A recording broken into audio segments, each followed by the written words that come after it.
కాండము 18వ అధ్యాయము 18వ వచనం. అబ్రహాము నిశ్చయముగా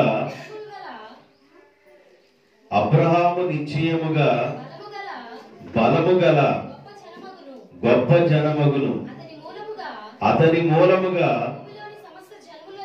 భూమిలోని సమస్త జనులను ఆశీర్వదించబడును. రాత్రి వేళ ఈ వాక్యాన్ని నేను మీకు చెప్పడం జరిగింది. ఈరోజు దాన్ని జ్ఞాపకం చేస్తూ నేను మీకు చెప్తాను.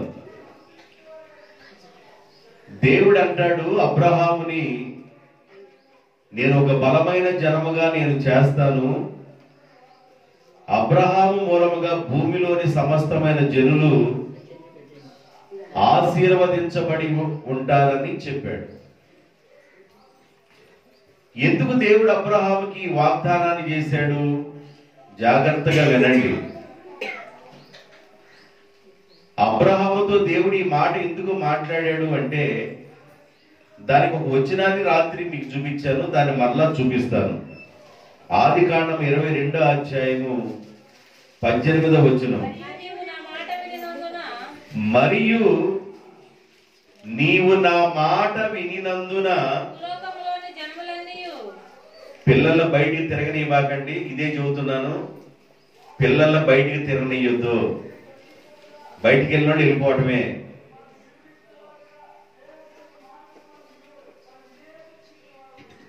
ఇరవై 22వ అధ్యాయం 18వ వచనం. మరియు నీవు నా మాట వినినందున భూలోకములోని జనములన్నీయు నీ సంతానము వలన ఆశీర్వదించబడుననియు నా తోడని ప్రమాణము చేసి ఉన్నానని యెహోవా సెలవిచ్చెను. వినండి, శ్రద్ధగా వినండి. వాక్యం చెప్తున్నప్పుడు రిఫరెన్స్ అర్థం కాకపోయినా గిల్లుకొని అడగండి అంతే. ఏ రిఫరెన్స్ చెప్పారు అనే శబ్దం కూడా నా దగ్గర రాకూడదు. నేను క్లియర్గా అర్థమయ్యేటట్లుగా మీకు వాక్యాన్ని చెబుతున్నాను. మీరు అర్థం చేసుకుంటే దీవెన వచ్చింది. మీరు జాగ్రత్తగా వినండి. అబ్రహాముతో దేవుడు మాట్లాడతాడు, అబ్రహాముని నిశ్చయముగా బలము కలిగిన గొప్ప జనముగా నేను చేస్తాను. ఒక బలమైన జనముగా నేను అబ్రహాముని చేస్తాను. అతని మూలముగా భూలోకములో నుండిన జనాలు దీవించబడతారని దేవుడు అబ్రహాముతో అన్నాడు. అబ్రహాముతో దేవుడు ఈ మాట అనడానికి గల కారణం ఏంటంటే, నీవు నా మాట వినినందున. సీటు కుదరలేదనుకుంటా, కూర్చో కూర్చో. ఎలికిలు తిరిగినట్టు తిరగబాకండి. వెనక కూడా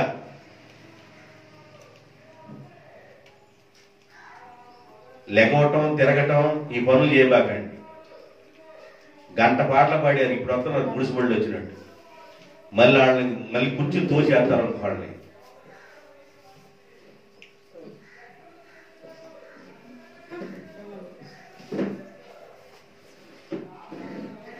గుడిసిబళ్ళు చూడాలి. నాకు వెళ్ళి గంట పాటలు పాడుతుంటే అర్థం కావట్లా.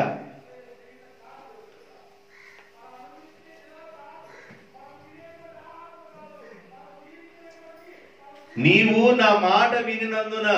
నేను చెప్పే వాక్యానికి అడ్డం రాకూడదు. నేను మీకు వాక్యం చెబుతున్నానంటే ఏదో మీరు టైం పాస్కి వచ్చినట్లుగా, నేను టైం పాస్ చెప్పినట్లుగా. ఈ టైం పాస్ వాక్యాలు కాదు, ఈ టైం పాస్ చెప్పుకునే వాక్యాలు కాదు. నువ్వు వింటే దీవెన వస్తుంది. అందుకని జాగ్రత్తగా వినండి. ప్రార్థన కూడా లోపల చేసుకోండి, బయటికి చేసుకోబాకండి. నీవు నా మాట వినినందున. అబ్రహాము, నీవు నా మాట విన్నావు కనుక నేను దీవిస్తాను నిన్ను. రాత్రి వేళ ఈ భాగాన్ని కూడా చెప్పాను. దేవుని మాట వినటం ద్వారా వచ్చే ఆశీర్వాదం, దేవుని మాట సంపూర్ణమైన స్వచ్ఛత గలది. దేవుని మాట వింటే బండ మీద పునాది కట్టుకున్నట్లుగా ఉంటుంది. దేవుని మాట వినడం ద్వారా ఆశీర్వాదం వస్తుందని రాత్రి వేళ మీకు చెప్పడం జరిగింది. ఈరోజు ఆ వాక్యాన్ని కంటిన్యూషన్ చేసి నేను మీకు చెప్తాను. నీవు నా మాట వినినందున భూలోకములోని జనములన్నీ నీ సంతానము వలన దీవించబడునని నా తోడని ప్రమాణము చేయుచున్నాను. దేవుడు అంటాడు, నేనే ప్రమాణం చేస్తున్నానయ్యా, నా తోడు. దేవుడు అన్నాడు, నా తోడని ప్రమాణము చేస్తున్నాను. దేవుడు ప్రమాణం చేస్తున్నాడు. దేవుడు ఏదైనా ఒక ప్రమాణం చేస్తే, దేవుడు ఏదైనా ఒక మాట నీకు ఇస్తే ఆ మాట తప్పనిసరిగా నెరవేరుతుంది. భూమి ఆకాశము ఒకవేళ గతించిపోయినా దేవుని మాట ఖచ్చితంగా నెరవేరుతుంది. దేవుని మాట శ్రద్ధగా వినాలి. దేవుడు ఏదైనా ఒక వాగ్దానం చేసే అంతవరకు మనం ఏం చేయాలంటే ప్రార్థన చేయాలి. అబ్రహాముతో దేవుడు వాగ్దానం పొందుకునేంత వరకు కూడా అబ్రహాము ప్రార్థన చేస్తూ ఉన్నాడు. అబ్రహాము దేవుని మాట వింటా ఉన్నాడు. దేవుని దగ్గరికి వచ్చే దేవుని పిల్లలుగా ఉన్న మనము దేవుని ద్వారా వాగ్దానాన్ని పొందాలి. దేవుడు ఏదైనా ఒక మాట గాని నీకు ఇస్తే ఆయన ఎన్నడూ మర్చిపోడు.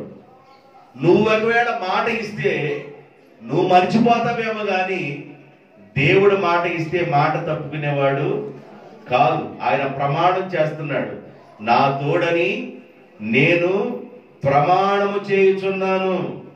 నిర్గమాకాండం 32వ అధ్యాయము 13వ వచనం. నీ సేవకుడైన అబ్రహామును ఇస్సాకును ఇజ్రాయేలును జ్ఞాపకము చేసుకొనుము.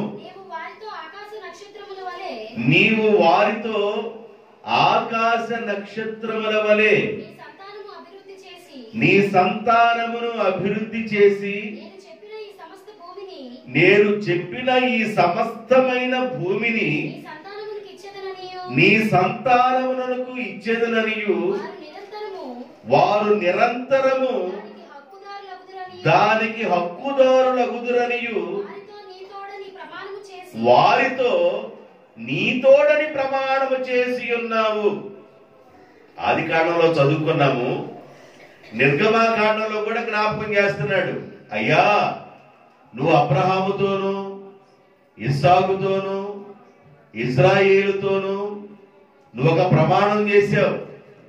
ఆ ప్రమాణం ఏంటంటే, నీ సంతానాన్ని ఆకాశ నక్షత్రాల వలె చేస్తాను, భూమి మీద ఇసుకరేణువులోనే చేస్తాను, నీ సంతానాన్ని నేను భూమి మీద విస్తరింపజేస్తానని ప్రమాణం చేసి నా తోడని నువ్వు చెప్పావు కదా. కాబట్టి ఆ ప్రమాణం చేసిన ఆ పిల్లలకు దేవుడు అంటున్నాడు, ఆ కనాను ప్రాంతాన్ని హక్కుదారులు అవుతారు అన్నాడు. హక్కుదారులు. ఎప్పుడు హక్కుదారులు అవుతాం? దేవుడు వాగ్దానం చేసిన దేశాన్ని దేవుడు హక్కుదారులకు ఇచ్చేసాడు. ఇది నా పిల్లలది, నా పిల్లలకు ఉంటుంది అని దేవుడు హక్కుదారులను చేశాడు. దేవుడు వాగ్దానం చేశాడు. వాగ్దానం చేసిన దేవుడు హక్కుదారులు చేస్తానంటున్నాడు. హక్కుదారులు అంటే మీకు ఒక మాటని జ్ఞాపకం చేస్తాను. ఇప్పుడు నా హక్కు ఎవరికి వస్తుంది? రాజుకు వస్తుంది. దేవుని హక్కు ఎవరికి వస్తుందని చెబుతున్నాడు? అబ్రహాము యొక్క పిల్లలకు వస్తుందని చెబుతున్నాడు. అబ్రహాము పిల్లలకి ఎంత హక్కుదారులు కావటానికి గల కారణం, అబ్రహాము ఒక్కడు దేవుని మాట విన్నాడు. కూర్చోండి, కూర్చోండి నాన్న. తర్వాత ఇంటికి వెళ్ళిన తర్వాత వాగించు. ఇటు చూడండి, ఇటు చూడండి.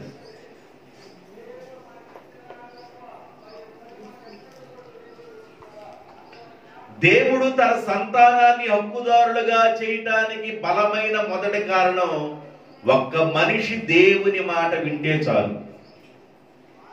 అబ్రహాము విన్నాడా దేవుని మాట? లేకపోతే ఎవరు విన్నారు? అబ్రహామే విన్నాడు. అబ్రహాము విన్నాడు. అబ్రహాము తర్వాత తన కుమారుడైన ఇస్సాకు విన్నాడు. ఇస్సాకు తర్వాత తన కుమారుడైన యాకోబు విన్నాడు. వాళ్ళ సంతానాన్ని మరి వింటూ దేవుని మాట వింటూ వస్తూ ఉన్నారు. వింటూ రావడమే కాదు, దేవుని యొక్క మాటలను వాళ్ళు ఏం చేస్తున్నారంటే ఒక జాము సేపు నిలబడి ధ్యానం చేస్తూ ఉన్నారు. దేవుని మాటలు నిలబడి కీర్తన భాగం చదువుకుందాం నిలబడండి అంటే 5 నిమిషాలు ఇక్కడ నిలబడలేవు. కీర్తన భాగం చదువుకుందాము నిలబడండి అంటే 5 నిమిషాలు నిలబడలేవు. ఇక్కడ ఇంటి దగ్గర గంటలు నిలబడతావు, కాళ్ళు ఉరులు దిగేటట్టుగా. నీకే చెబుతున్నా, ఎవరు నిలబడకపోతే వాళ్ళు చెబుతున్నా. ఇంటి దగ్గర నీ పనుల కోసం, సొంత పనుల కోసం గంట సేపు నిలబడతావు. 5 నిమిషాలు కీర్తన భాగం చదువుతుంటే దేవుని సన్నిధానంలో నిలబడలేకపోతున్నావు. ఒకసారి అర్థం చేసుకోండి. నిలబడే శక్తి లేదా? నిలబడే శక్తి లేదా? ఇంటి దగ్గర పాత్ర వేసాం, తేగల పాత్ర వేసాం. తేగల పాత్ర తోమించడానికి పిల్లలు ఎవరో కనబడలా, ఎవరో ఒకళ్ళు కనబడ్డారు. తేగల పాత్ర చూపించడానికి వెళ్ళి నుంచుంటావా నుంచోవా? చెప్పండి. తేగల పాత్ర చూపించడానికి వెళ్ళి నుంచుంటావా నుంచోవా? ఖచ్చితంగా నుంచుంటావు. తేగలు అర్ధగంట దాకా తోముతాడు. అర్ధగంట దాకా ఏ తేగలన్నా తీసుకెళ్తాడేమో, లావులేమో తేగలని. అర్ధగంట దాకా అక్కడే ఉంటావు. బాబా ఆ మూలలో ఉన్నాయి తోమునానా, ఈ మూలలో ఉన్నాయి తోమునానా, ఆ మూలకి వెళ్ళునానా, ఈ సిటికి పెళ్ళగించునానా అనవా నువ్వు? అర్ధగంట నిలబడతావే. నిలబడటం చాలా కష్టంగా ఉంది నీకు. ప్రభు సన్నిధానంలో మనం నిలబడాలి. నెహెమ్యా గ్రంథం 9వ అధ్యాయం 2-3 వచనాలు చదువుతున్నాం. నెహెమ్యా గ్రంథం 9వ అధ్యాయము 2-3 వచనాలు. ఇశ్రాయేలీలు అన్యజనులందరిలో నుండి ప్రత్యేకించబడిన వారై నిలవబడి తమ పాపములను, తమ పితరుల పాపములను ఒప్పుకొనిరి. మరియు వారు ఒక జాము చేపు తాము ఉన్న చోటనే నిలబడి తమ దేవుడైన యెహోవా ధర్మశాస్త్ర గ్రంథమును చదువుచూ వచ్చిరి. చాలు. ఎంతసేపు నిలబడ్డారంట దేవుని సన్నిధానంలో? వాళ్ళున్న చోట దేవుని దగ్గర ఎంతసేపు నిలబడ్డారు? ఒక జాము. ఒక జాము అంటే ఎన్ని గంటలు? 3 గంటల సేపు నిలబడ్డారు వాళ్ళు. దేవుని యొక్క వాక్యాన్ని చదవటానికి 3 గంటల సేపు నిలబడ్డారు వాళ్ళు. ఉదయకాలం వెళ్ళిపోయి సాయంకాలం వరకు ఒక 600 రూపాయలు 500 రూపాయలు కూలి తీసుకురావాలంటే ఉదయకాలము నడుము వంచింది మొదలుకొని ఒకటే బిర్ని కోతకు వస్తే సాయంకాలం 5 గంటల దాకా 500 వస్తుంది. ఉదయకాలం 8:30 9 గంటలకు వెళ్ళి వంగితే మధ్యాహ్నం అన్నం తినడానికి అర్ధగంట తప్ప ఇక ఆ తర్వాత సాయంకాలం 5 గంటల దాకా నడుము తీసుకుపోయేటట్లుగా నడుము ముంచే కోతకు వస్తా ఉంటాం. నిలబడండి అనగలే ఏందో మిమ్మల్ని చాలా తీవ్రంగా లేపినట్లుగా నుంచోవటం, అశ్రద్ధతనం. దేవుని సన్నిధిలో నిలబడటానికి నేను ఇంకో మాట అనకూడదు. ఆ మాట అనకూడదు అనగానే మీకు అర్థమైంది. ఏమన్నా నేనేమనమంట? దేవుని సన్నిధానంలో నిలబడాలి. దేవుడు అంటాడు అబ్రహాముతో, నీ సంతానం వాగ్దాన దేశానికి హక్కుదారులు అవుతారని నేను ప్రమాణము చేయుచున్నాను. నిర్గమాకాండం 33వ అధ్యాయం 1వ వచనం. మరియు యెహోవా మోషేతో ఇట్లనెను, నీవు ఐగుప్తి దేశములో నుండి తోడుకొని వచ్చిన ప్రజలను బయలుదేరి అబ్రహాముతోను ఇస్సాకుతోను యాకోబుతో ప్రమాణము చేసి నీ సంతానమునకు దీనిని ఇచ్చేదనని చెప్పిన పాలు తేనెలు ప్రవహించు దేశమును లేచి వెళ్ళండి, నేను ముందుగా నీకు దూతను పంపి కనానీయులను, పెరిజీలను, హివీలను, యెబూసీలను వెళ్ళగొట్టెదను. అప్పటికే 7 జాతుల వారు ఆ పాలు తేళ్లు ప్రవహించు దేశం కానాను ప్రాంతాన్ని ఆక్రమించుకున్నారు. దేవుడు అబ్రహాముతో పిల్లల పట్టకమునిపై ఒక ప్రామిస్ చేశాడు. అబ్రహాము, నిశ్చయముగా నిన్ను బలము కలిగిన గొప్ప జనముగా చేస్తా. అప్పుడు పిల్లల అప్పటికి పొట్ల నిశ్చయముగా నిన్ను బలము కలిగిన గొప్ప జనముగా చేస్తాను. భూలోకములో ఉన్న జాతులన్నీ, జనములన్నీ నీ మూలముగా ఆశీర్వాదం పొందుతారు. అబ్రహాము, నేను వాగ్దానం చేసిన దేశానికి వాళ్ళ హక్కుదారులను చేస్తాను అబ్రహాము అని దేవుడు అబ్రహాముతో మాట్లాడిన తర్వాత అబ్రహాముకి దేవుడు ఇస్సాకునిచ్చాడు, ఇస్సాకుకి దేవుడు యాకోబునిచ్చాడు, యాకోబుకి దేవుడు 12 మంది పిల్లలు ఇచ్చారు. ఈ 12 మంది పిల్లల్లో మొట్టమొదటిగా ఏశావుగా ఐగుప్తు దేశం వెళ్ళాడు. ఏశావుని బట్టి మరి ఈ 11 మంది తండ్రి వీళ్ళందరూ గోషేను ప్రాంతానికి, ఐగుప్తు దేశంలో ఉన్న గోషేను ప్రాంతానికి వెళ్ళారు. 430 సంవత్సరాలు వారికి గడిచింది. 430 సంవత్సరాలు వాళ్ళ ఐగుప్తు దేశంలో ఉండగా వాగ్దానం చేసిన దేశం ఉందే కానాను దేశం, పాలు తేలు ప్రపంచ దేశం. ఆ దేశాన్ని అప్పటికే 7 బలమైన జాతులు ఆక్రమించుకొని ఉన్నారు. ఖాళీగా ఉన్న స్థలాన్ని ఎవరైనా కబ్జా చేస్తారు. ఖాళీగా ఉన్న స్థలం, అసలు దీనికి అమ్మ అయ్యా ఎవరు లేరు, అసలు ఇది నాది అనే వాళ్ళు ఎవరు లేరు అన్నప్పుడు ఆ స్థలాన్ని కబ్జా చేస్తారు. ఖాళీగా ఉన్న స్థలంలో పెంటపోగు పోసుకోము, చెప్పండి. ఖాళీగా ఉందంటే కబ్జా చేస్తారు. 430 సంవత్సరాలు అబ్రహాం యొక్క సంతానం ఐగుప్తు దేశంలో వారు ఉండగా ఈ లోపు దేవుడు వాగ్దానం చేసిన దేశంలో 7 బలమైన జాతులు వచ్చినాయి. ఇక్కడ అంటాడు, నా తోడని నేను ప్రమాణం చేశాను, నీవు నా మాట విన్నావు గనుక అబ్రహాము, నా తోడని నేను ప్రమాణం చేశాను గనుక ఆ ప్రమాణం చేసిన దేశంలోనికి నీ సంతానాన్ని ప్రవేశపెడతాను. ఒకవేళ అక్కడ పెరిజీలున్నా, యెబూసీలున్నా, ఇవీలున్నా, మరి గెరాషీలున్నా, అక్కడ రకరకాల జాతుల వారున్నా వాళ్ళందరినీ నేను వెళ్ళగొట్టి వాగ్దానం చేసిన దేశానికి నీ సంతానాన్ని హక్కుదారులుగా చేస్తాను. దేవునికి స్తోత్రం, హల్లెలూయా. ద్వితీయోపదేశకాండము 4వ అధ్యాయం 31వ వచనం, 4వ అధ్యాయం 31వ వచనం, నీ దేవుడైన యెహోవా కనికరము కలిగిన దేవుడు గనుక నీ చెయ్యి విడవడు, నిన్ను నాశనము చేయడు. తాను పితరులతో ప్రమాణము చేసిన నిబంధనను మరచిపోడు. అందరూ చెప్పండి, ప్రమాణాన్ని మరచిపోడు. ఏదైనా ఒక ప్రమాణం గాని దేవుడు చేస్తే దానిని ఎన్నడూ మరిచిపోడు దేవుడు. నిన్ను విడవను ఎడబాయిను అన్నాడంటే దేవుడు, ఆయన నీ తల నలిసిపోయినా, నీకు ముసలితనం వచ్చినా, ఒకవేళ నీ ముసలితనంలో ఉన్న వాసన ఎవరు గిట్టకపోయినా ఆయన నిన్ను విడిచిపెట్టడు, మరిచిపోడు. బైబిల్ చెబుతుంది, తల్లి తన చంటి బిడ్డను మరుచునేమో గాని నేను నిన్ను మరిచే దేవుడను కాను. నేను ఒక ప్రమాణం చేశాను, ఆ ప్రమాణాన్ని నేను మరిచిపోను అన్నాడు. ఏమని ప్రమాణం చేశాడు? కానాను దేశాన్ని నిశ్చయముగా నీ సంతానానికి ఇస్తానని అబ్రహాముతో దేవుడు ఏం చేశాడు? ప్రమాణం చేశాడు.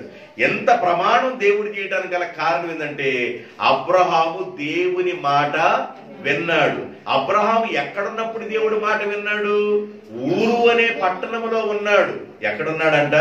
బబులోను దేశంలో ఊరు అనే పట్టణంలో అబ్రహాము ఉన్నాడు. ఇల్లుంది, వాకిలుంది, బంధువులు ఉన్నారు, అన్నదమ్ములు ఉన్నారు, ఆస్తి ఉంది.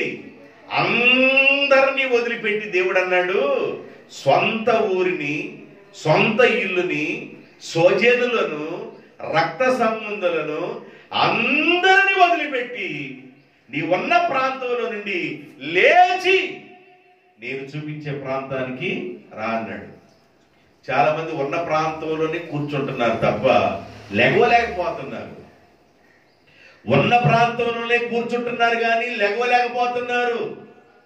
దేవుడు ఎన్ని మార్లు మాట్లాడినా నువ్వు ఉన్న ప్రాంతంలోనే కూర్చుంటున్నావు కానీ లెగవలేకపోతున్నావు. నువ్వు లేచి కానీ ప్రభు దగ్గరికి కానీ నడవగలిగితే, ఒక తీర్మానాన్ని నువ్వు చేసుకోగలిగితే, నా జీవిత కాలం అంతా ఇలాగ దేవునికి నమ్మకంగా బ్రతుకుతానని ఒక ప్రామిస్ కానీ నువ్వు దేవునితో చేయగలిగితే, దేవుడు అంటాడు నువ్వు ప్రామిస్ చేస్తే నేను కూడా ప్రామిస్ చేస్తాను, నువ్వు ప్రమాణం చేస్తే నేను కూడా ప్రమాణం చేస్తాను, నువ్వు నన్ను వెంబడిస్తే నేను నిన్ను వెంబడిస్తాను, నువ్వు నాతో ఉంటే నేను నీతో ఉంటాను, నువ్వు నా మాట వింటే నేను నీ మాట వింటాను. అబ్రహాము దేవుణ్ణి వెంబడించాడు, దేవుడు మాట విన్నాడు కనుక మాట విన్న అబ్రహాముతో దేవుడు ఏం చేశాడు? ప్రమాణం చేశాడు. ఏం చేశాడు? ప్రమాణం చేశాడు. ఆ ప్రమాణం దేవుడు తప్పుకోడు. ఒక పెద్ద చర్చి కట్టబడతా ఉంది. దానికి దాదాపుగా 200 సిమెంట్ కట్టలు అవసరం. చెక్కబెట్టారు, సువగట్టారు. తెల్లారి సిమెంట్ కట్టలు కావాలి. పని వాళ్ళు అందరూ వచ్చారు. సిప్స్ వచ్చేసింది, సిమెంట్ కావాలి. అన్ని బిగించేసుకున్నారు. సిమెంట్ ఇస్తాను అన్న వ్యక్తి, ప్రామిస్ చేసిన వ్యక్తి ఆ రాత్రి అన్నాడు, సిమెంట్ నేను అందించలేకపోతున్నాను, దయచేసి ఏమనుకోబాకండి అన్నాడు. ఎట్లా ఉండేది పరిస్థితి? తెల్లారి పెళ్లిలో దాదాపు ఒక 2 లక్షల రూపాయలు అవసరమయ్యి నువ్వు ఎవరినో అడిగావు. పెళ్లికి ఒక్క రోజు ముందు ఖచ్చితంగా నీకు ఇస్తానని చెప్పగలే, నువ్వు నమ్ముతావు నమ్మవా? ఖచ్చితంగా నమ్ముతావు. తెల్లారితే పెళ్లి, సాయంకాలం 5 అయింది, డబ్బులు చేతికి రాలా. 6 అయింది, డబ్బులు చేతికి రాలా. 8 అయింది, డబ్బులు చేతికి రాలా. పొద్దున్నే ట్రాక్టర్ బోసో పెట్టాలా, డబ్బులు చేతికి రాలా. నీ పని ఎట్ట ఉండిద్ది? ఎట్టగుండిద్ది?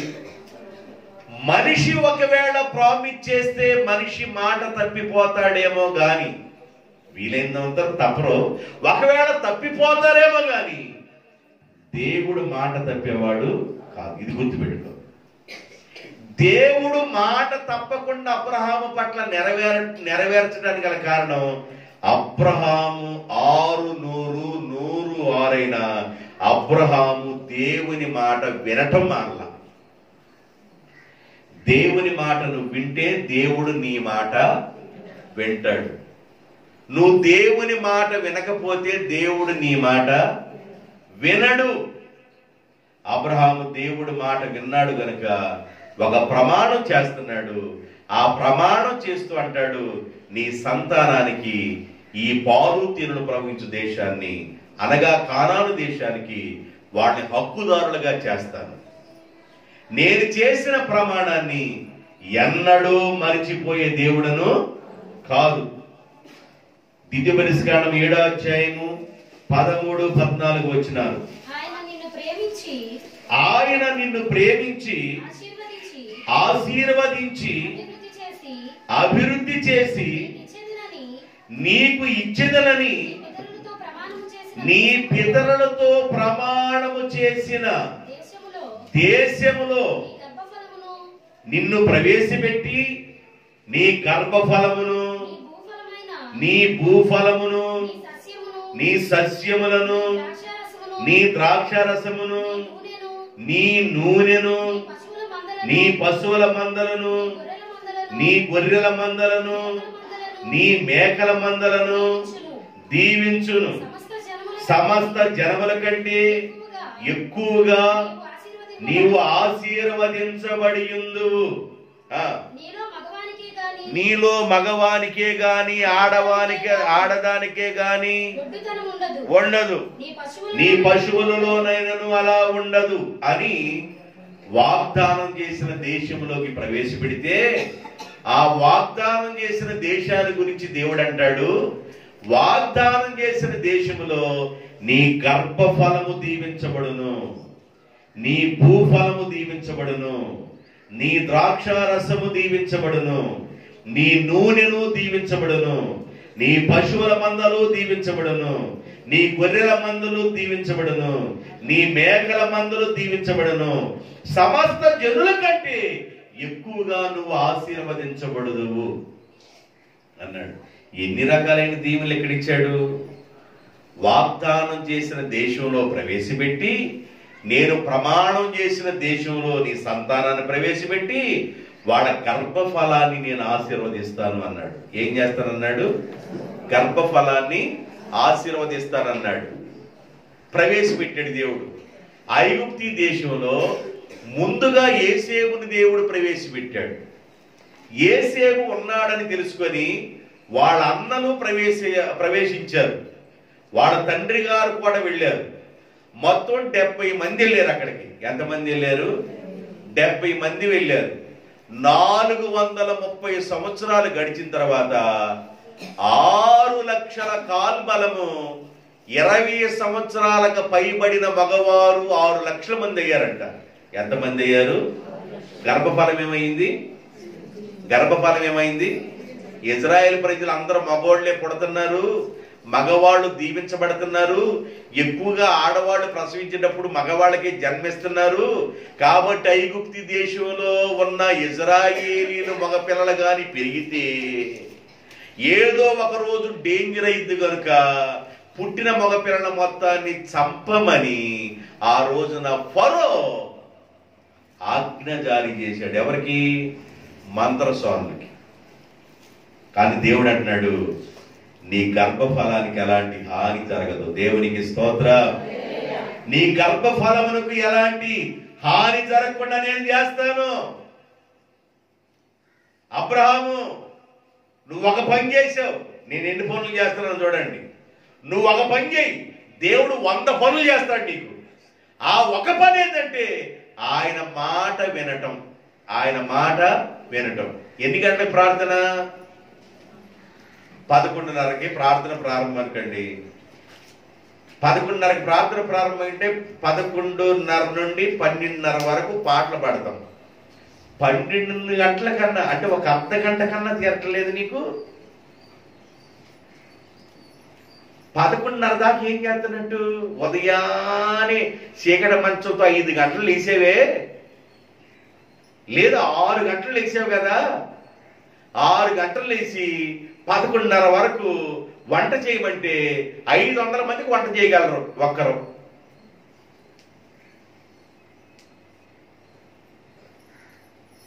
నీకు 11:30 లోపు కూడా తీరటల్లా.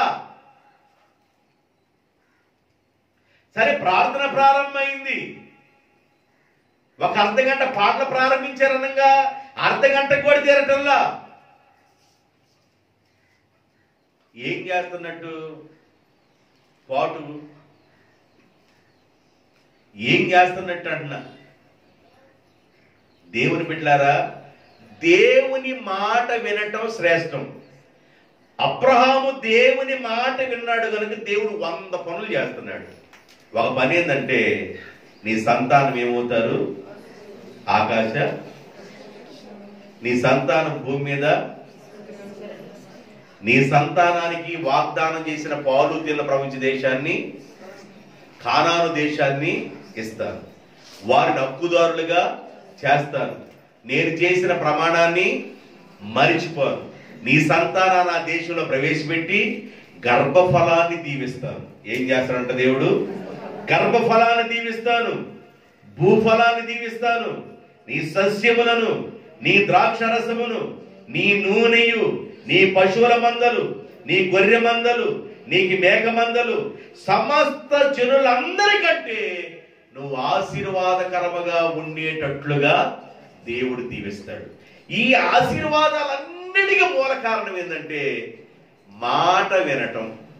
నువ్వు ఒక్క పని చేయటం, మాట వినుట. ఏం చేయాలి? మాట విను. దేవుని మాట వింటే చాలు. దేవుడు మాట్లాడే మాటను వింటే ఆయన చేసిన ప్రమాణాన్ని దేవుడు మర్చిపోడు. అబ్రహాము మాట విన్నాడు కనుక ప్రమాణం చేసిన దేవుడు అబ్రహాము యొక్క సంతానాన్ని, అబ్రహాముకి చేసిన వాగ్దానాన్ని ఆయన మరిచిపోలేదు. 28వ అధ్యాయము ద్వితీయోపదేశకాండము 11వ వచనం. మరియు యెహోవా నీకు ఇచ్చేదనని నీ పితరులతో ప్రమాణం చేసిన కానాను దేశం గురించి, పాలు తేనెలు ప్రవహించు దేశముల గురించి యెహోవా నీ గర్భఫల విషయములోను, నీ పశువుల విషయములోను, నీ నేల పంట విషయములోను ఆయన నీకు సమృద్ధి కలుగు చేయునుగాక. ఏం చేస్తాడంట? ఏం చేస్తాడు ఆయన? సమృద్ధి. సమృద్ధి. నువ్వు ఆయన మాట విన్నావు కనుక వాగ్దానం చేసిన దేశంలోనికి మిమ్మల్ని ప్రవేశపెట్టి అక్కడ నేను మీకు సమృద్ధిని కలుగు చేస్తాను. ఫరో కూడా యోసేపుతో అంటాడు, మా అన్నలు, మా తండ్రి వాళ్ళందరూ వస్తున్నారంటే ఫరో ఏమంటాడు తెలుసా? మన దేశంలో, ఐగుప్తు దేశంలో గోషేను ప్రాంతము బాగా దీవించబడిన ప్రాంతం. గోషేను ప్రాంతం బాగా దీవించబడిన ప్రాంతం. ఆ ప్రాంతంలో మీ సంతానాన్ని పెట్టండి అన్నాడు. దేవునికి స్తోత్రం.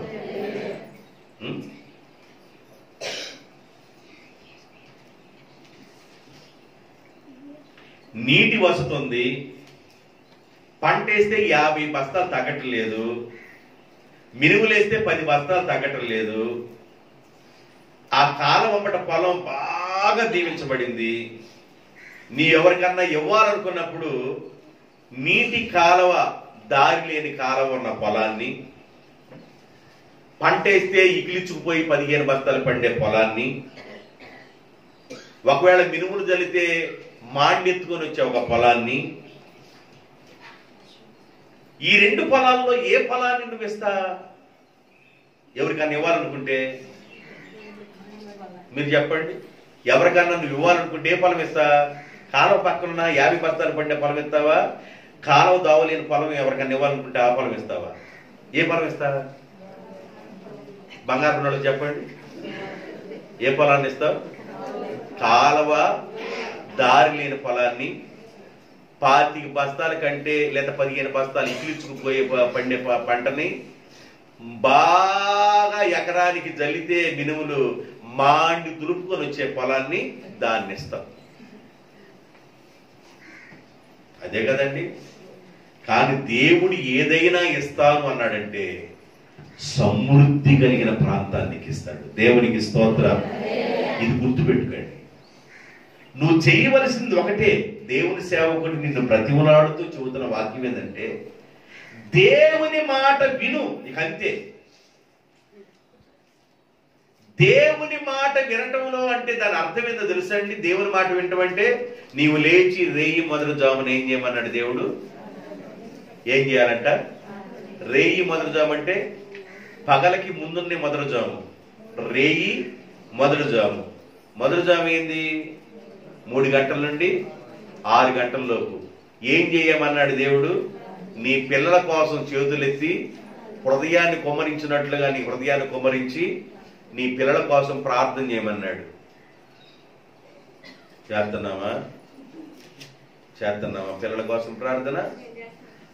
నేను జనరల్గా మాట్లాడుతున్నా. చేసేవాళ్ళు చేయండి, దేవునికి స్తోత్రం. చేయని వాళ్ళ గురించి మాట్లాడుతున్నా. ఒకవేళ దేవుని మాట నువ్వు వింటున్నట్లయితే దీనిని పాటించాలి. నెంబర్ 2, క్రమాన్ని పాటించాలి. ఆరాధన క్రమాన్ని పాటించాలి. దేవుని పాదాల దగ్గర రావడానికి పరుగున రావడానికి ఇష్టపడాలి. దేవునికి స్తోత్రం. ఇది గుర్తుపెట్టుకోండి. ప్రమాణము చేశాను. నేను ఒక పాయింటే చెప్పాను ఈరోజు. ఏ పాయింట్ చెప్పానంటే, నీవు నా మాట వినినందున నేను నా తోడని ప్రమాణం చేస్తున్నాను, వాగ్దానపు దేశాన్ని నీ సంతానానికి ఇస్తాను. ప్రమాణాన్ని నేను మరిచిపోయే దేవుణ్ణి కాను. ప్రమాణం చేసినట్లుగా ఆ దేశంలో నీ పిల్లల హక్కుదారులుగా చేస్తాను. ప్రమాణం చేసిన దేశంలో నీ పిల్లలను ప్రవేశపెట్టి గర్భఫలాన్ని, భూఫలాన్ని, గొర్రె మేక మందలను, పశువులను, నేను అత్యధికంగా దీవిస్తాను, సమృద్ధి అయిన ప్రాంతాన్ని నేను మీకు ఇస్తాను. ఇది ప్రామిస్. రెండో మాట చెప్పేసి ముగించేస్తాను.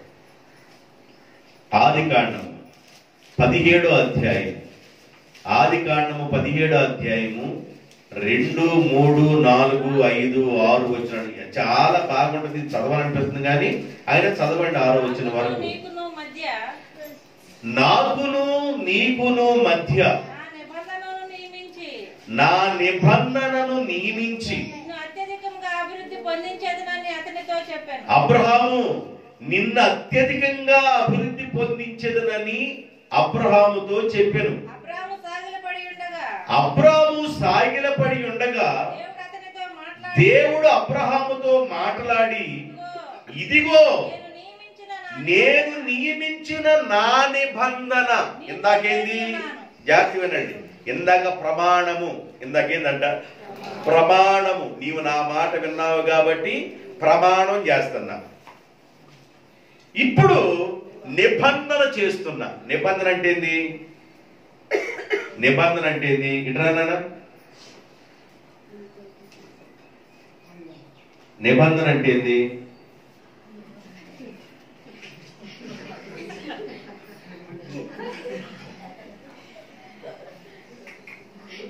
నేను బ్రతుకు దినములన్నిట నీతోనే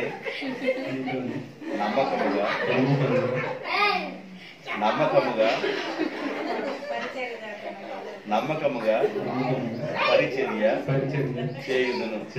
ఆపురం బాబు, తర్వాత చూడు. దాన్ని ఏమంటాడు? నిబంధన.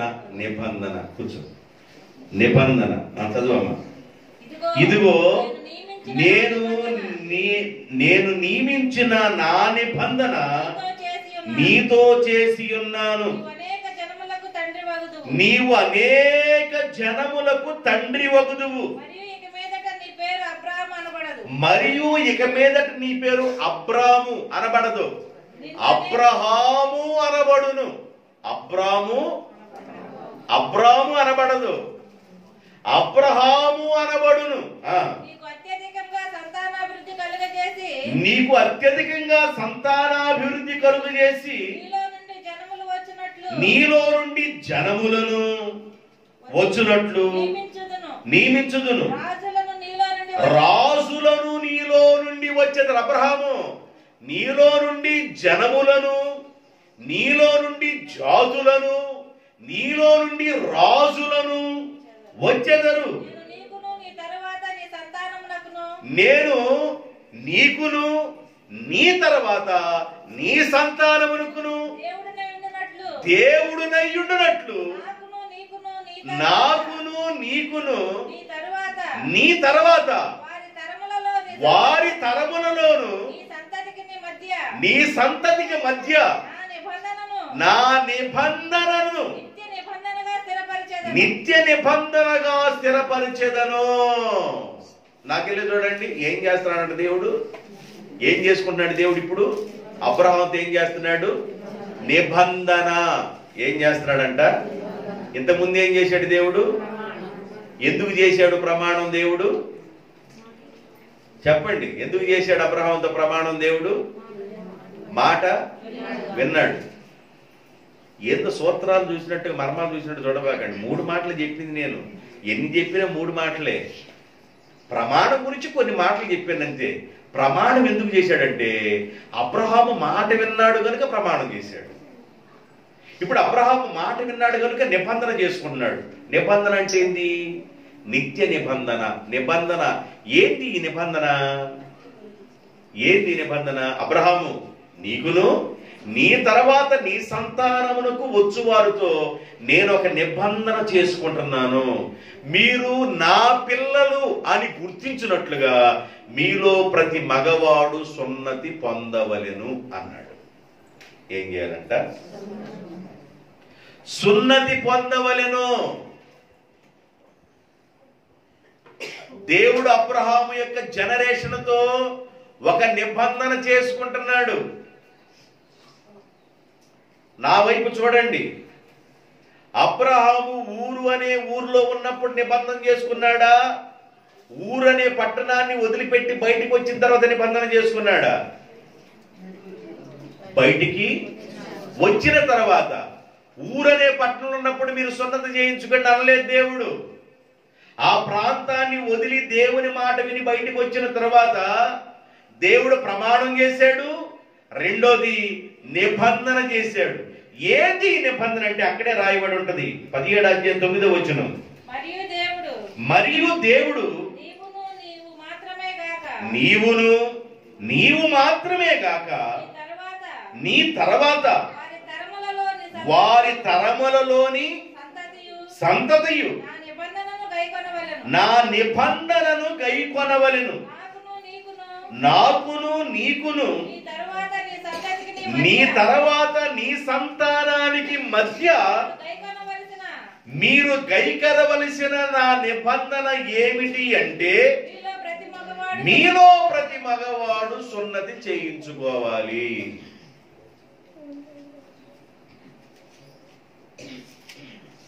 ఇప్పుడు ముస్లిం సోదరులందరూ ఏం చేస్తున్నారు? ముస్లిం సోదరులందరూ ఇప్పుడు అదే భజనలోనే ఉన్నారు. అంటే దేవుడు చెప్పిన మాట ముస్లిం సోదరులు ఇప్పటికీ వింటున్నారు. మంచిది. అంటే దాని అర్థమేంది? దేవుడు చెప్పిన మాట మాకు దేవుడు ఏం చెప్పాడంటే సున్నతి ద్వారా మేము ఆయన పిల్లలమవుతాము, మేము నిబంధన కలిగిన బిడ్డలమవుతాము అన్నాడు. కాబట్టి ఆ విధంగా దేవుడు నిబంధనను చేసుకున్నాడు. నిబంధన అంటే నీవు నాకు సంబంధించిన వ్యక్తివి, నేను నీకు సంబంధించిన వ్యక్తిని, అంతే. ఇక నీకు నాకు మధ్య గాలి కూడా తోలటానికి ఎడం కూడా వండకూడదు. అందుకని ఎలా ఒక బండి మీదకి వెళ్ళేటప్పుడు కలుసుకొని వెళ్ళాలన్నాడు. పెళ్ళైన భక్తులు అట్టాకి వెళ్తారు. ఏమండి ఎత్తేస్తుంది కానీ గతుకులు వస్తుంది కానీ జాగ్రత్తగా దగ్గరికి కూర్చో, నువ్వు బండి కొనుక్కున్న క్రొత్తలో దగ్గర కూర్చో, నువ్వు ఇంకా గాలి తోలుతుంది మధ్యలో దగ్గరికి కూర్చో, నువ్వు దగ్గరికి బాగా దగ్గర అయిన తర్వాత 2 సంవత్సరాలు అయిన తర్వాత ఇస్త్రీ బట్టలు నలుగుతుంది, కొద్ది డిస్టెన్స్ పాటించు,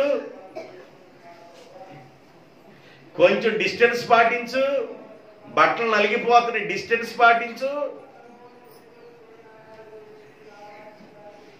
ఈయనకి డిస్టెన్స్ పాటించమనడు. నాతో నీవు నీతో నేను కలిసి ఉంటాం. దేవునికి స్తోత్రం. యేసన్న గారు అదే పాట పాడుకున్నాడు. ఏమని పాడుకున్నాడు? మనం కలిసి ఉంటామని పాట పాడుకున్నాడు కదండి. నాతో నీవు నీతో నేను. ఏం పాట అది?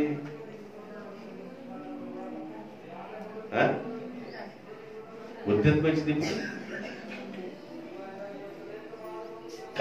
కలిసి ఉంటాను. రైట్, నాకెళ్ళేది చూడండి. ఇప్పుడు గుర్తు రాకపోతే ఇంటికి వెళ్ళిన దాకా ఆలోచించబాకండి. మళ్ళీ చిన్న బయట చెప్తే మళ్ళీ బీపీ వచ్చేసి ఇక వదిలేసేయండి. కలిసి ఉంటాం.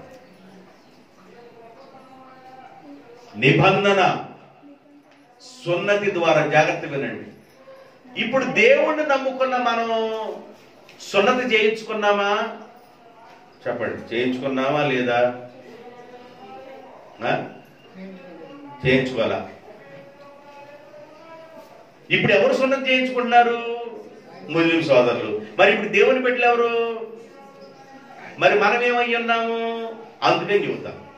ఈ తేడా నీకు అర్థం కాకపోతే అదే మనం ఉండిపోతాం. అందుకని అర్థమైనది చెబుతాం. జాగ్రత్తగా వినండి. ఆ మాట చెప్పేసి అర్థమైనది చెప్పారనుకోండి, మీరు సంతోషంగా పైకి లేచేస్తారు.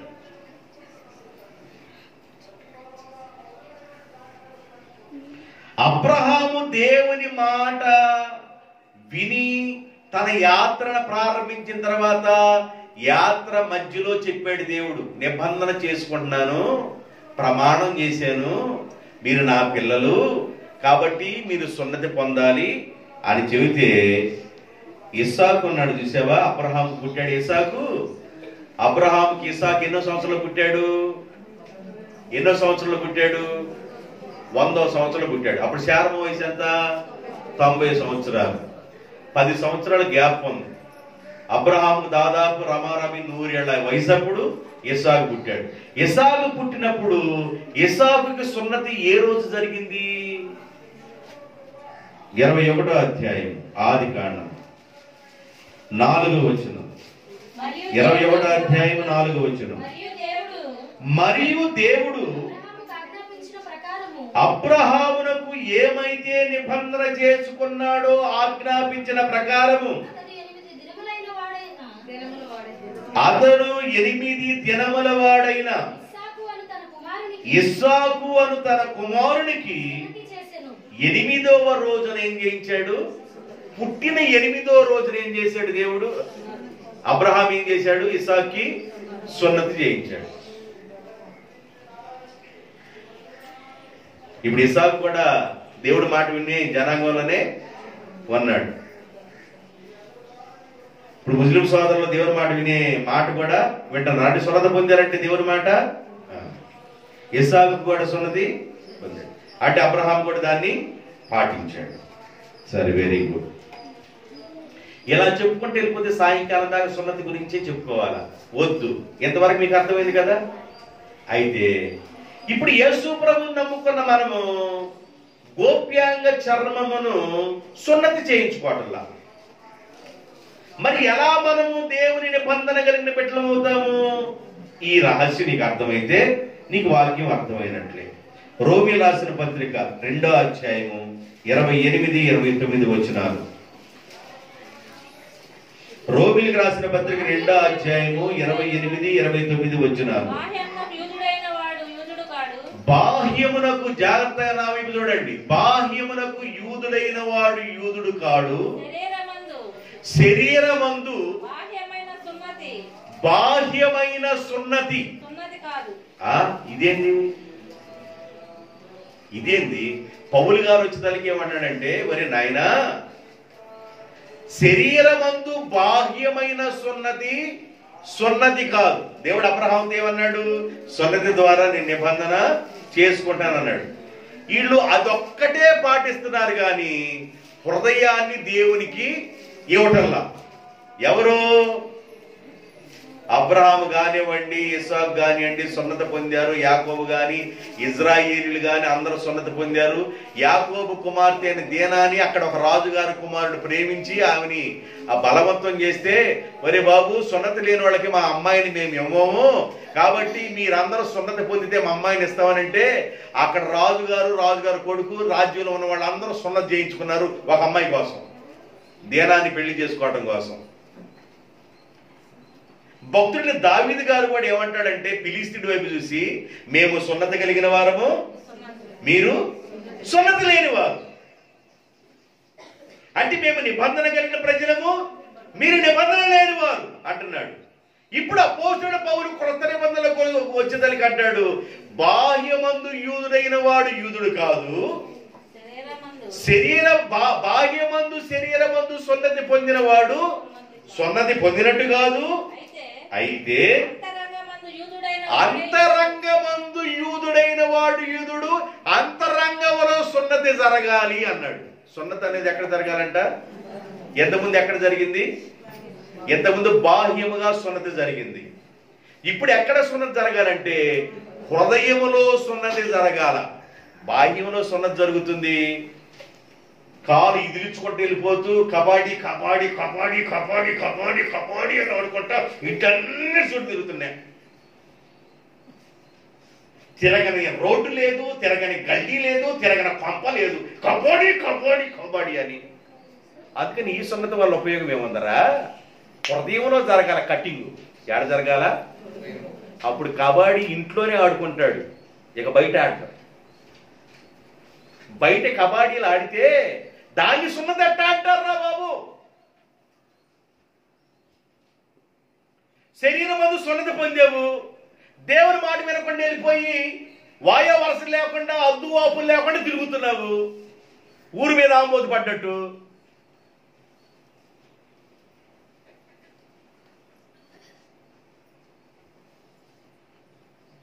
ఇప్పుడు సున్నతి అనేది ఎక్కడ జరగాలంటే హృదయములో జరగాలంట. ఏం జరగాలి?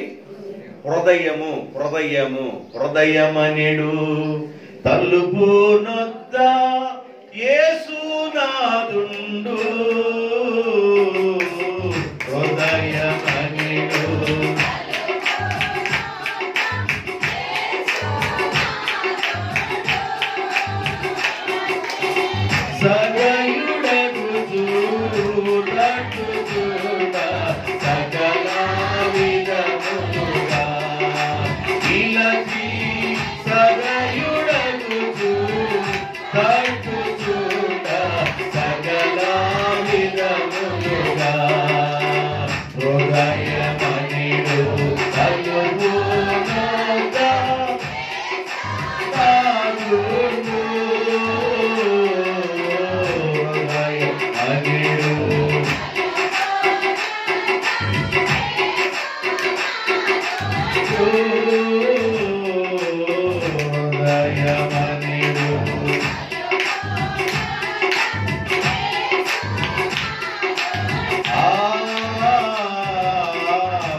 అదే మాట 3 సార్లు అంది.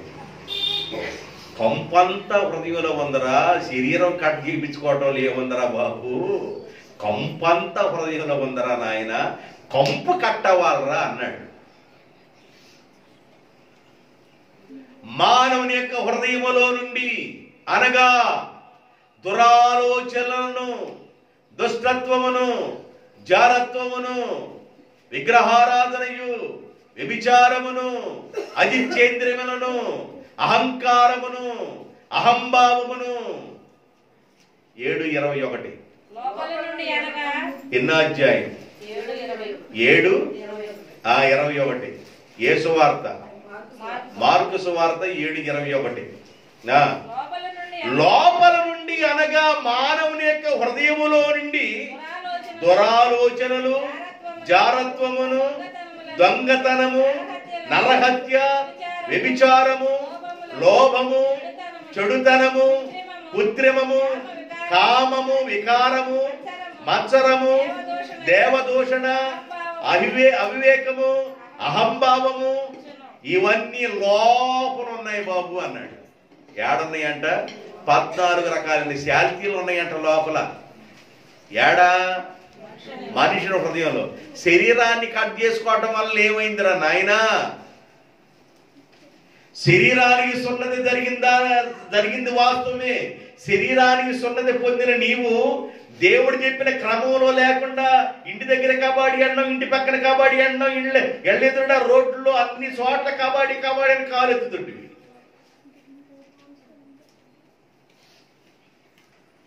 శరీర సంబంధ సున్నతి వల్ల దానివల్ల ప్రయోజనం ఏంది? ఇప్పుడు పౌలు గారు ఏమన్నాడంటే అంతరంగమందు సున్నతి జరగాల. శరీర సంబంధమైన సున్నతి, బాహ్యమైన సున్నతి ద్వారా ప్రయోజనం ఏం కనబడుతుంది? కాబట్టి ఇప్పుడు ఏమంటాడంటే ప్రభు కూడా అంటాడు, నా కుమారుడా నీ హృదయమును నాకు ఇమ్ము. అంటే దేవునికి మనిషి దగ్గర నుంచి కావలసింది ఇప్పుడు సున్నత, హృదయమా?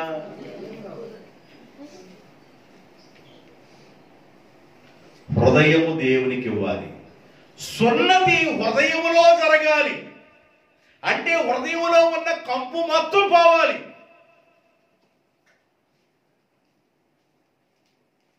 పౌలు గారు తేల్చేశాడు, హృదయ సంబంధమైన సున్నతి వెరీ వెరీ వెరీ ఇంపార్టెంట్. అయ్యా మేము శరీరంలో సున్నత పొందుతున్నాం, వెరీ గుడ్, అలవాటును పొందు. మరి సున్నత పొందిన వాళ్ళే నిబంధన కలిగిన ప్రజలు అంటున్నావు నాయన, మరి మనం పొందలేదు కదా. మన పరిస్థితి ఏంటంటే అబ్రహాము పొందినప్పుడు దేవుడు అంగీకరించాడా, పొందక ముందు అంగీకరించాడా? అబ్రహాము సున్నత పొందినప్పుడు దేవుడు అంగీకరించాడా, పొందక ముందే అంగీకరించాడా? పొందినప్పుడే దేవుడు వాగ్దానం చేశాడా, పొందక ముందప్పుడు వాగ్దానం చేశాడా? చెప్పండి. పొందక ముందే ఏమని ప్రమాణం చేశాడు? నిబంధన చేసుకున్నాడు. ఇంతవరకు వెరీ క్లియర్.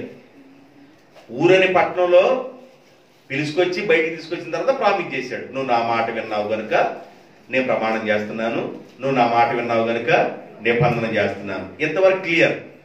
అంతవరకు క్లియర్ అని మీకు ఎట్లా అర్థం కావాలి? ఎట్లా అర్థం కావాలంటే రోమీలు రాసిన పత్రిక 3వ అధ్యాయము 1వ వచనం, 3వ అధ్యాయం 30వ వచనం. అట్లయితే యూదునికి కలిగిన గొప్పతనమేమి, సున్నతి వలన ప్రయోజనమేమి? 33 3వ అధ్యాయం 30వ వచనం. దేవుడు ఒక్కడే గనుక ఆయన సున్నతి గలవారిని సున్నతి వలన విశ్వాసం మూలముగాను, సున్నతి లేని వారిని విశ్వాసము ద్వారాను నీతిమంతుడిగా తీర్చును. ఇప్పుడు సున్నతి వలన నీకు విశ్వాసం ఉంది, వెరీ గుడ్.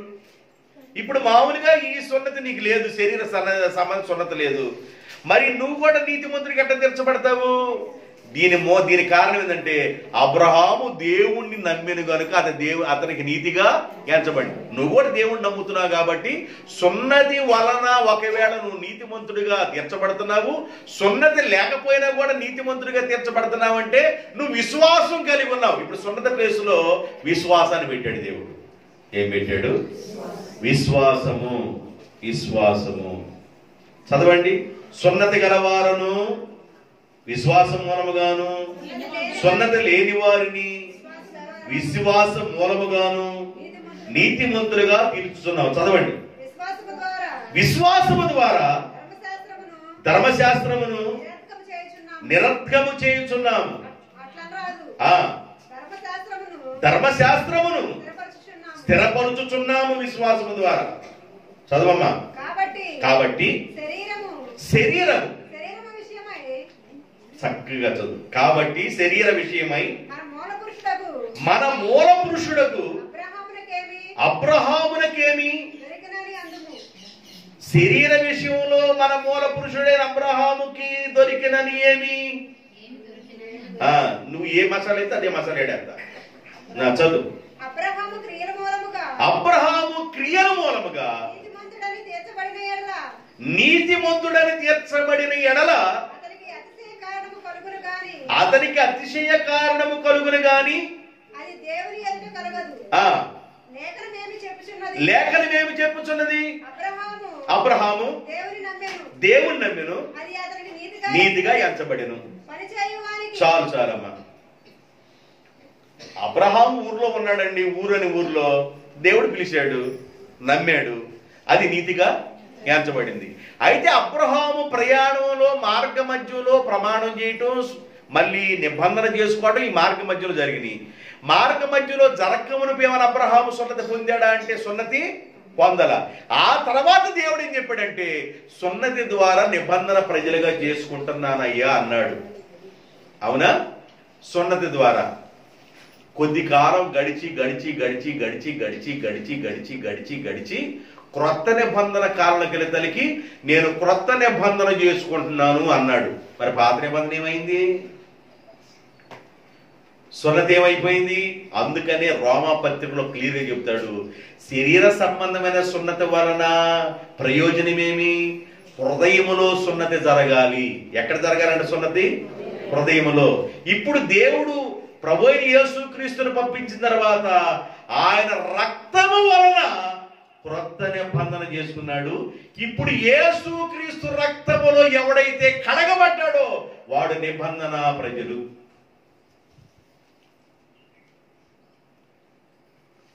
ముస్లిం సోదరుడు సున్నతి చేయించుకోవటం వలన తప్పు లేదు, చేయించుకోండి. అయితే సున్నతి కంటే ప్రాముఖ్యమైనది హృదయ సంబంధమైన సున్నతి. హృదయంలో జరగాలి కటింగ్. ఆ తర్వాత అంటాడు యేసు క్రొత్త నిబంధన చేసుకున్నాడు ఆయన రక్తం మూలంగా. యేసు రక్తములో కడగబడి కొనబడిన వాడు క్రొత్త నిబంధన జనులు. ఇప్పుడు క్రొత్త నిబంధన దేవుడు చేసుకున్నాడు. పాత నిబంధనలో ఉన్న వాళ్ళని దేవుడు ఎక్కడ తీసుకొచ్చాడు? క్రొత్త నిబంధనలోకి తీసుకొచ్చాడు. ఇప్పుడు మీకేం డౌట్ రావాలంటే వాళ్ళు సున్నతి వల్ల నిబంధన ప్రజలు అన్నారు కదా, మనకి సున్నతి లేదు కదా, మనం కూడా అంగీకరించబడతామా అంటే అంగీకరించబడటానికి కొన్ని సూత్రాలు చెప్పాను. ఒకటి ప్రదేశోన్నతి. ఏ సున్నతి? ప్రదేశోన్నతి. రెండవది క్రొత్త నిబంధన, అనగా యేసు రక్తంలో కడగబడ్డాం కాబట్టి ఇప్పుడు క్రొత్త నిబంధన జనులుగా ఆయన మనతో నిబంధన చేసుకున్నాడు. కాబట్టి యేసుక్రీస్తు రక్తములో కడగబడి పనబడిన నీవు నిబంధన కలిగిన జనుల లిస్టులో ఉన్నావు. మూడవది విశ్వాసం వలన నీతిమంతులుగా తీర్చబడుతున్నావు.